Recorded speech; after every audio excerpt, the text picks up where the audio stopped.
Imagine waking up one morning and realizing that the biggest political job on the planet, the presidency of the United States, has just been dropped into your lap. No warning. No roadmap. No long-term strategy. Just chaos, pressure, and 107 days to reinvent the future of your party and the country. That is the true, unbelievable story of Kamala Harris' 2024 campaign. Welcome back to the Summary Shelf, the home of deep dives into the books that define our world. Today, we're cracking open one of the most explosive political memoirs of the decade, 107 Days by Kamala Harris. This isn't a polite post-election reflection. This isn't a sanitized, glossy Washington PR project. This is a political thriller, written by the woman who lived it in real time, complete with backroom betrayals, emotional breakdowns, frantic strategy meetings, and the suffocating pressure of carrying an entire political party on her shoulders while the clock was ticking down. Harris lifts the curtain on a fractured partnership with Joe Biden, her shocking first choice for vice president, the infighting and sabotage inside her own party, and the suffocating panic of running the shortest presidential campaign in modern American history. For exactly 107 days, she was the face of American democracy. What went right? What imploded? And who, or what, does she believe cost her the presidency? Let's dive in. Chapter 1. The Recklessness of the 107-Day Sprint. The title of the book, 107 Days, isn't poetic. It's literal. It sets the tone for the chaos ahead. Biden's departure, the political earthquake. Harris recounts the July 2024 moment when President Joe Biden unexpectedly withdrew from the race after his disastrous debate performance. She describes the shockwave that hit her team, disappointment, anger, and the kind of frustration you feel when you know something could have been prevented.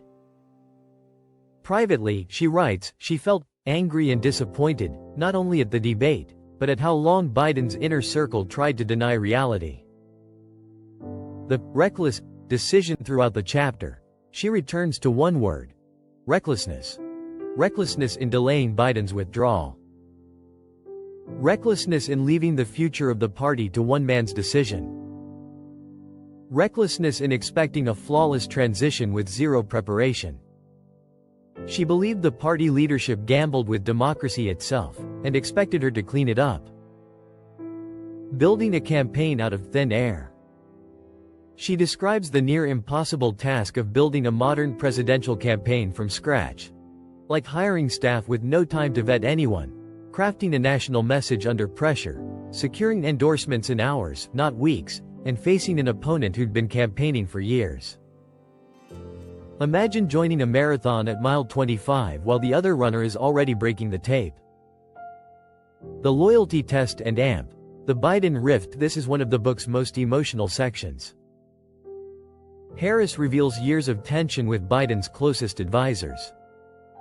She felt they constantly questioned her loyalty, sidelined her, and feared she might outshine the president.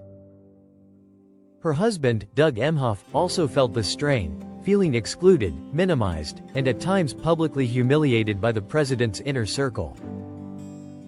Harris writes, "We were treated as a problem to be managed, not partners in leadership." This chapter alone could have been its own book. Chapter 2. The Running Mate Revelation, Buttigieg versus Walz. The memoir's biggest shockwave hits here. Her first choice, Pete Buttigieg. Harris drops a political bomb. Her first choice for vice president was Pete Buttigieg. She praises him as brilliant, disciplined, and one of the best communicators in modern politics. In her eyes, he was the perfect partner for the chaos ahead. Why she didn't choose him, but then comes the brutally honest calculation. Harris writes that asking the American public, already overwhelmed by events, to support a ticket with a black woman at the top, married to a Jewish man, with an openly gay VP candidate was too much of a cultural, political, and emotional leap for a campaign with zero time to prepare the narrative. It wasn't about values. It was about survival. Enter Tim Walz. She pivoted to Minnesota Governor Tim Walz, someone she believed could connect with Middle America. A veteran, former teacher, proven governor, and a relatable storyteller. She saw him as a stabilizing presence for a rapidly accelerating campaign. The debate disaster, but she doesn't hide her disappointment. During the VP debate against J.D. Vance, Harris describes watching in horror as Walz failed to land punches, fell into rhetorical traps, and let Vance project fake bipartisanship. She writes about sitting with Doug, whispering in disbelief. What is happening? It's the most humanizing image of a candidate you'll ever read. Chapter 3. Campaign Missteps and AMP, the Personal Toll. Harris doesn't spare herself, though critics say she still goes too easy. The hand grenade. On The View, she highlights her biggest unforced error: her inability to articulate how her policies differed from Biden's. She calls it a hand grenade that detonated her momentum and reinforced the narrative that she was simply Biden 2.0. The brutal reality check one-line from her senior advisor David Plouffe hits like a hammer. People hate Joe Biden. It became the defining strategic challenge of her campaign. How do you run as the successor to someone the public is tired of? The emotional meltdown moments. Some of the book's most gripping scenes come from Harris' personal life. Noting she had to miss family moments, feeling ignored by Doug on her birthday, crying in the car between events, and entering what she calls the denial and bargaining stages of grief, right after the loss. You see the weight not just as political, but human. Election night, the collapse. She walks us through election night moment by moment. The hope, the dread, the sinking realization as key states slipped away.